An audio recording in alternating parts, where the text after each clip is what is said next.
Ve bazı izleyicilerim merhabalar. İTÜ Girişimcilik ve İnovasyon Merkezi'ndeyiz. Yanımızda çok ilginç bir kişi var. Ali Baba'nın tarihçesini biliyorsanız Porter Erasmus'u da tanıyorsunuzdur. Porter Erasmus'un Ali Baba'nın Çin'in en büyük e-ticaret şirketi Ali Baba'nın başkan yardımcılığını yaptı 8 sene boyunca ve Türkiye'de şu anda kendi çektiği, yönettiği Crocodile in the Yangtze ismindeki belgesel, Ali Baba belgeselinin tanıtımı için bulunuyor. Kendisiyle röportaj yapacağız. Hello, how are you? Great, it's great to be here. Thank you. Yeah, it's great to see you. First, let me start with your trip to Turkey. Turkey is not the only country that you'll be touring for the promotion of your documentary. Yeah, actually, I've been touring the world for a little bit more than 2 years. I've been to 20 countries showing my film, Crocodile in the Yangtze.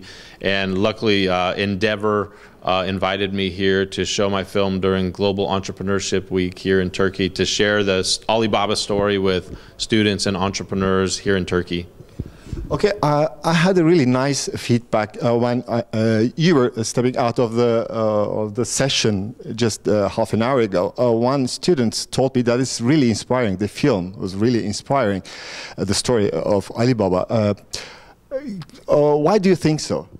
Yeah, that's why I made the film. The story of Alibaba is the story of how an English teacher with no business experience got 17 of his friends together and built a company that battled and beat eBay in China and went on to become now the largest e-commerce company in the world. Mm-hmm. So when I was leaving the company, I felt, even myself, I'd been inspired by this, and that it was sort of my responsibility to take that story and share it with entrepreneurs. And I think only an entrepreneur knows the ups and downs and the emotion of being in a startup. And that's why I felt I was in a good position to share what it was like with other people who have their own dream. Okay, who is Crocodile? So yeah, Jack Ma had a kind of famous quote where he said, Alibaba is a crocodile in the Yangtze River, eBay is a shark in the ocean. If eBay comes to China, they'll lose, but if they fight in the river, Alibaba would win. So basically the idea was, Jack was basically saying that Alibaba knew the local conditions in China better than eBay, and it was a metaphor talking about how two different markets required two different business models. Do you think that eBay did well actually in China? No, actually eBay, if you watch the film, I made it not to bash eBay, say they were bad, but to show why they didn't win. And the reason was they tried to bring their US model and apply it exactly to China. But the thing that we learned is the internet has to be more local than really anything. Mm-hmm. And so eBay, the reason they failed is they didn't build a local market customized for the local customers. Mm-hmm. Okay, when you started working in China, what was the first thing that you realized about the working style of Chinese businessmen? Yeah, when I came to China in 1994, China was really seen as more being imitators. So industry was starting to take off, and a lot of things in China were imitations of the West because people were still trying to learn how to build things.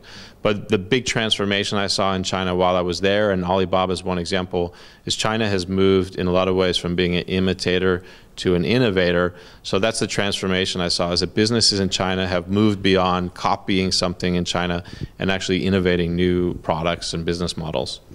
Okay, you left the company 6 years ago, and what has changed in these 6 years? Do you have any suggestions to the company or to the present management of the company? Yeah, when I left the company in 2008, the company had just had one of their companies go public in Hong Kong, and they'd kind of reached this like a sort of a milestone that was really important for the company. And I think, having been a part of it, of course I watch it really closely, and as I say in the film, there were times the company made a lot of mistakes and other times they were successful. Overall, the trend has been going up. So I don't really have any advice, but I think the lesson I learned is that in a startup, when you pass the baton to someone else, you want to see them succeed because you were a part of creating that first phase. And so as I watch them, personally, I hope they continue to succeed. Okay. Apart from Alibaba, what do you think about the Chinese startup success globally, in global scale? China, Alibaba was the first example of a Chinese internet company going global, and that's why I joined, is because it was a big challenge. No one had done it before. You're starting to see more and more Chinese companies do this. It's usually very tough in the beginning because there are a lot of mistakes that Chinese companies make. The domestic market is so big that they make the same mistake eBay made. When they go international, a lot of times they try and do things the Chinese way in other markets. And so I think there are some companies that are trying and probably making some mistakes, but over time you'll see more and more Chinese companies going global, coming to places like US, Europe, Turkey. Okay, back to your documentary. Wasn't it difficult to work on a film? Actually, it's not your branch, I believe. Yeah, for me, I guess there are some people who are serial entrepreneurs, and I'm more a serial just person who likes new challenges. Okay. So I was a part of a startup, and in a way, working on a film is like a startup. There are times you really doubt yourself. A lot of times my friends were making fun of me, teasing me that I had no idea how to make a film. But I kind of had faith and conviction in what I was making is something audiences would like. So I gathered 200 hours of footage from 35 sources all around the world. And then I went to a film editing course in New York for a month. And, but I was smart enough to know that I couldn't do it all myself, so I hired my editing instructor to be a part of the team. And then we put the film together. So it was a challenge, and it's just like a startup. But the lessons I learned from Alibaba, I applied to my filmmaking experience as well. Do the people in Alibaba like your film?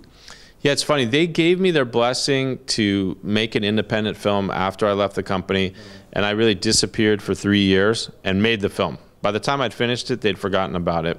And when I first came back and said I had a completed film, I was going to start showing at festivals, I think they were naturally a little bit concerned.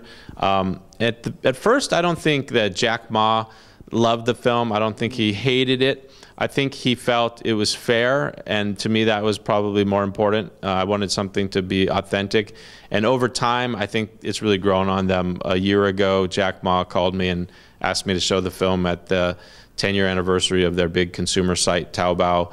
So at that point I think it finally had grown on him. How about the feedback here in Itu about your documentary? Oh, it's been great. I've shown the film at 7 universities now, and what surprised me here in Turkey is the question and answer period goes much longer than other places.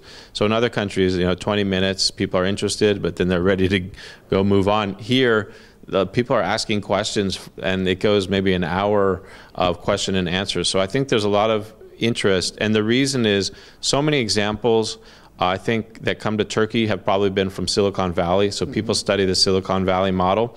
Alibaba is the first real major success story that people are kind of following from another country. And I think the message I have when I go around Turkey is you don't have to be in Silicon Valley. You could be anywhere in the world. As long as you have internet connection, in this day and age, you can build a global business.